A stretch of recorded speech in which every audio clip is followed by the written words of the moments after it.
n'ai vraiment pas les compétences de Madame Kayembe, qui était là tout à l'heure. Veuillez m'excuser, mais c'est la fin, donc je ne vous ennuierai pas longtemps.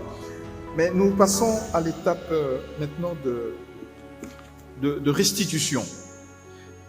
Monsieur Dieudonné Mabaya, expert comptable, membre de l'ONEC, va brièvement nous rappeler le contenu de ce qui a été fait. Certes, ça sera bref et donc ça ne reflètera pas l'entièreté de ce qui a été fait et comme nous l'avons dit, les actes du Congrès publieront en long et en large tout le contenu intéressant que nous pourrons mettre à la disposition de la communauté. Monsieur Mabaya, à vous.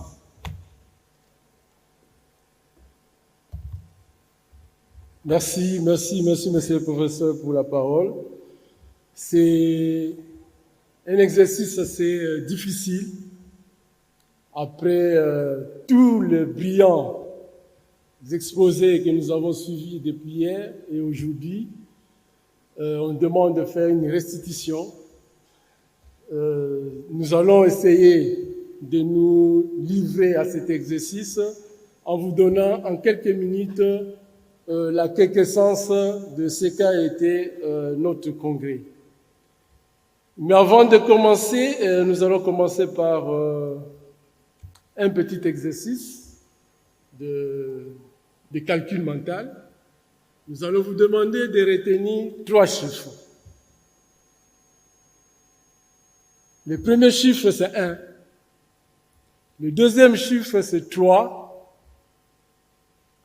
Le troisième chiffre, c'est 8.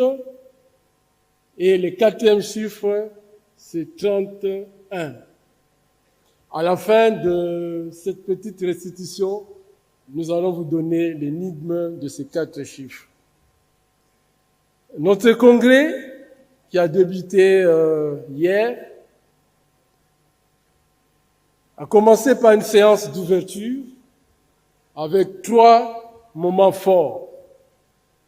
L'hymne national, suivi de la cérémonie artistique par le groupe Borel, comme ils ont bien fini aussi aujourd'hui. Il s'en est suivi les mots de bienvenue par monsieur le président de l'Ordre national des experts comptables, monsieur Benjamin Zahilou. Et pour clôturer la séance d'ouverture, nous avons une série de 3 discours, dont 2 ont été présentés hier, et le 3e discours a été présenté en différé ce matin. Le premier discours, c'était le discours de Madame la Première ministre par son Dirkaba, Monsieur Laurent Kinzi. Et le deuxième discours, c'est le discours de Madame Asma, présidente de la Fédération internationale des experts comptables. Et enfin, le 3e discours a été le discours de Madame Keto Kayemba, la présidente de la Fédération panafricaine des comptables PAFA. Un petit commentaire, je ne vais pas revenir sur tous ces discours, mais je vais juste insister sur les mots de la présidente de la FAPA, qui est revenu sur la présentation d'abord de l'ordre. Il a présenté les missions de l'ordre, qui consistent dans la défense de l'ordre au niveau mondial, les missions de l'IFAC, la préparation de la profession dans l'avenir et le soutien à l'élaboration et la mise en œuvre des réformes. Il est revenu sur l'obligation pour les ordres d'avoir un plan stratégique. Je pense que nous avons suivi, même lors du dernier panel, on a longuement parlé de ce plan stratégique et les confrères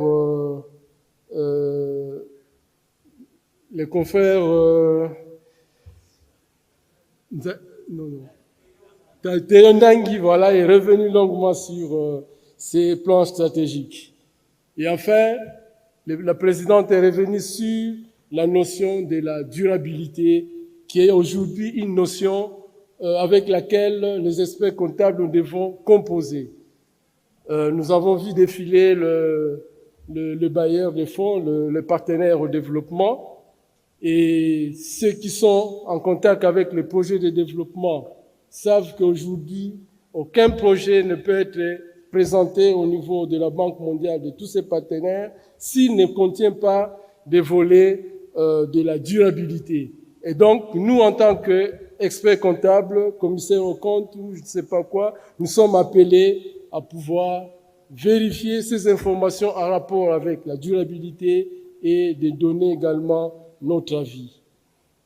Après cette séance d'ouverture, nous avons ouvert nos panels, au total 8 panels. Nous avons ouvert nos panels par le premier panel qui a concerné, en fait, un panel d'échange introductif avec comme thème expert comptable, pertinence et crédibilité d'une profession.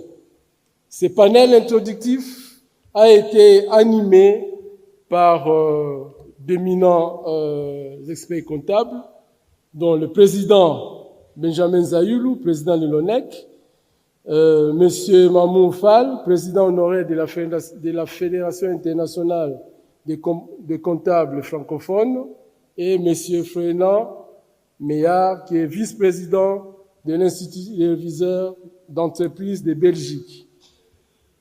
Ce panel a eu comme modérateur M. Cyril Moua, expert comptable. Dans ce panel, nous avons retenu essentiellement que les orateurs sont revenus et ont beaucoup plus insisté sur les qualités d'un expert comptable, notamment en matière d'indépendance et aussi en matière de formation. Et on a beaucoup insisté sur la formation initiale et la formation continue. Et M. Mamou Fall, spécialement, est revenu sur l'expérience du Sénégal en matière de certification, et il nous a montré comment est-ce que au Sénégal, les experts comptables ont contribué à pouvoir augmenter les recettes fiscales.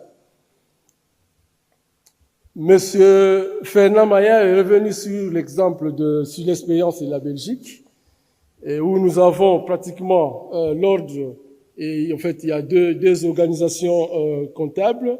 Il y a l'ordre des experts comptables et l'ordre des réviseurs d'entreprise, avec plus ou moins 900 professionnels. Nous avons plus ou moins 900 professionnels et 28 mandats. 28 mandats les experts comptables, les réviseurs comptables ont plus ou moins au total, plus ou moins 28 000 mandats. Et dans ces 28 000 mandats, ce qui est intéressant, c'est qu'un tiers des mandats en Belgique sont des mandats qui sont, en fait, ils ne sont pas des mandats obligatoires, mais ce sont des mandats pour lesquels les opérateurs économiques viennent vers les experts comptables de manière, je dirais, libre. Le deuxième panel s'est focalisé sur la formalisation de l'économie informelle et lutte contre l'économie souterraine, état des lieux du processus. Ce panel a été animé par 3 experts, un représentant du ministère de l'économie, Monsieur Joseph Bianouya, qui est qui s'est occupé du sous-thème politique nationale de formalisation de l'économie, état des lieux de la mise en œuvre. Monsieur Jean Amissi, représentant du PNUD, il a donné la vision du PNUD sur la formalisation de l'économie, avis sur les pratiques congolaises en matière et recommandations. Et Monsieur Claude Soumata, professeur d'université et chercheur, nous a donné un regard analytique sur le secteur informel et l'économie souterraine congolaise. Et enfin, il a donné quelques recommandations. Le troisième thème de la journée d'hier s'est focalisé sur l'apport de la digitalisation à la transparence des flux financiers de l'économie informelle et de l'économie souterraine, cas de la facture normalisée. Nous avons eu à ce sujet 4 interventions. La première intervention, l'intervention du conseiller fiscal au ministère des Finances, M. Lévien Chiribagula. La deuxième intervention, M. Laurent Yogo. La troisième intervention de M. Simon Kimbembe. Et la quatrième intervention a été livrée par M. Issa Ngoma Mavungu, qui est directeur des études statistiques et communication à la Direction générale des impôts.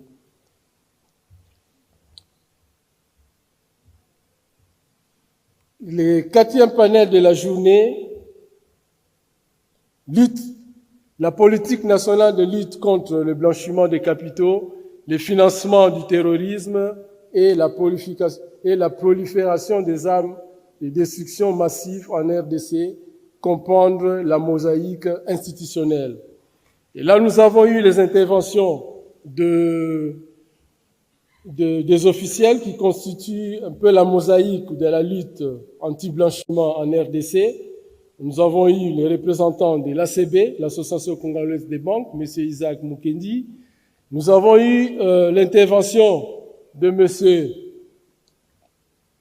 Madame Kitete, qui est la représentante de la cellule du climat des affaires de la présidence de la République, qui est revenue sur les rôles et actions de la cellule climat des affaires de la présidence, son apport spécifique.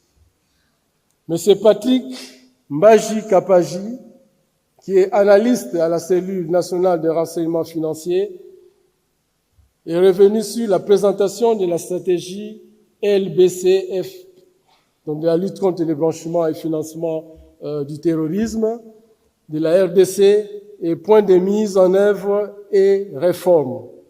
Monsieur Henri Faizi est revenu sur la contribution de l'ONEC contre le blanchiment des capitaux, le financement du terrorisme et la prolifération des armes de destruction massive.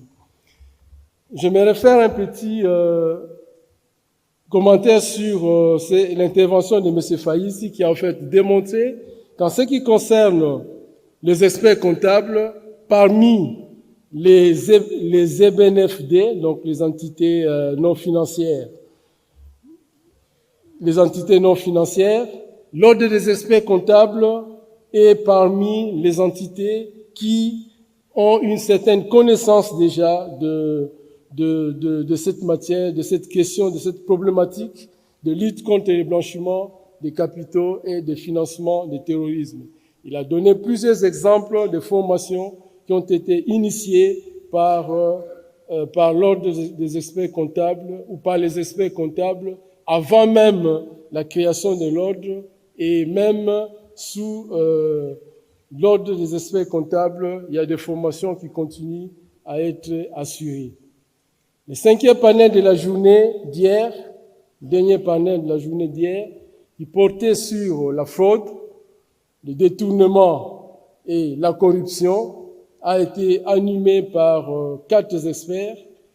Monsieur Michel Victor Lessaille, qui est coordonnateur AI de l'Agence de prévention et de lutte contre la corruption, l'APLC, Monsieur Tondouangou, qui est le directeur du cabinet du président de la Cour des comptes, les représentants de l'IGF, en ce directeur du cabinet, et enfin Monsieur Jean-Jacques Moukoula, qui est représentant de l'ONEC, qui a abordé l'analyse critique de la configuration institutionnelle de cette lutte. Donc nous avons retenu, à travers ces panels, qu'il y a plusieurs organisations il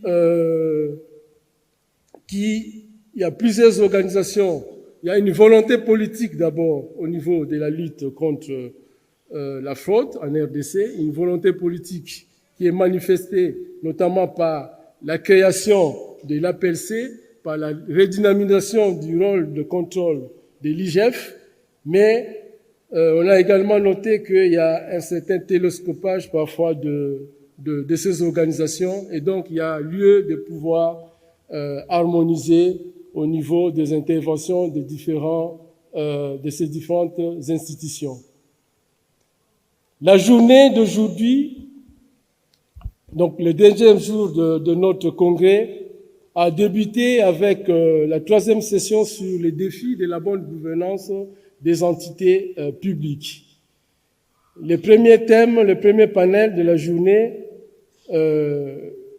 les statuts et désignation des dirigeants de l'entité publique, besoin de réformes pour combattre les conflits d'intérêts, a été animé par Monsieur Trésor Gauthier Kalonji, qui est professeur de droit à l'Université pédagogique du Congo et conseiller fiscal principal dans le cabinet d'Al de Wolf, RDC. Il a abordé l'analyse des textes réglementaires sur les statuts et la désignation des dirigeants des entités publiques, détection et pistes de solutions. Il nous a montré à travers son exposé les problèmes que pose la désignation des dirigeants des entités publiques. Monsieur Michel de Wolf nous a parlé de l'expérience belge. Il a fait un parallélisme avec l'expérience congolaise en termes de nomination des dirigeants des entités publiques. Et monsieur Christian Migan, dans son exposé, je dirais qu'il a été très original, nous a recommandé de ne pas nous fier, de pouvoir tenir toujours compte de la dimension politique, mais aussi de la dimension culturelle dans notre travail d'expert comptable. Donc de pouvoir contextualiser notre travail par rapport à la situation que nous trouvons sur terrain. Parce que les nominations, nous ne pouvons pas influer sur les nominations des dirigeants, qui sont généralement des nominations politiques, basées sur des critères politiques. Et donc, pour nous, en tant qu'experts comptables, commissaires aux comptes, nous devons plutôt aider ces entités à pouvoir mieux aider en les accompagnant dans leurs tâches, accompagnant les dirigeants dans leur travail. Le panel 7 sur la certification de l'information financière a été animé par